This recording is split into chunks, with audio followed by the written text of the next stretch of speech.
Që qenë kështu o e bëjmë qeveri ne, o shkojmë zgjedhje. Ajo që ka dihet tani për tani, është emri i kryeministrit.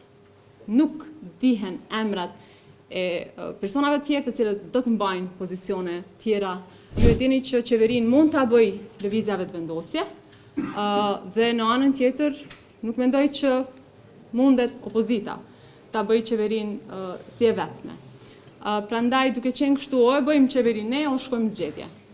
Dhe ne jemi të interesuar që ta bëjmë qeverin, dhe unë jam e bindur që qeveria do të bëhet, por natyrisht që së pari ka një rënd të gjërave këtu, pra së pari konstituohet Kuvendi i Republikës së Kosovës, e pastaj janë afatet që përcaktohen me kushtetut për zgjedhjen e qeverisë së re. Të gjitha veprimet tona kanë qenë publike, kanë qenë transparente, asnjë prej këtyre nuk i kemi mbajtur fshehur, larg syve të opinionit publik apo larg mediave. Prandaj, deri në seancën konstituive janë edhe 7 ditë, pra deri më 15 prill, natyrisht që nuk e përjashtoj mundësinë që brenda këtyre 7 ditëve do të ketë veprime tjera, do të ketë përpjekje tjera për takime.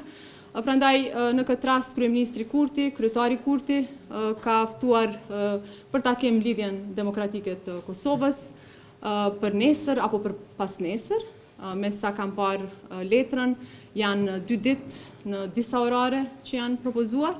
Pra qëllimi është konstituimi i kuvendit duke pasur parasysh që nuk konsiderohet që kuvendi është konstituuar pa u zgjedhur kryetari dhe të gjithë nënkryetaret e Kuvendit të Republikës Kosovës. Ajo që ka dihet tani për tani është emri i kryeministrit. Nuk dihen emrat e personave tjerë të cilët do të mbajnë pozicione tjera, qoftë në qeveri, qoftë në Kuvendin e Republikës së Kosovës. Ajo që ka dihet është që kryeministri i ardhshëm do të jetë Albin Kurti dhe qeveria e Republikës së Kosovës shumë shpejt do të votohet.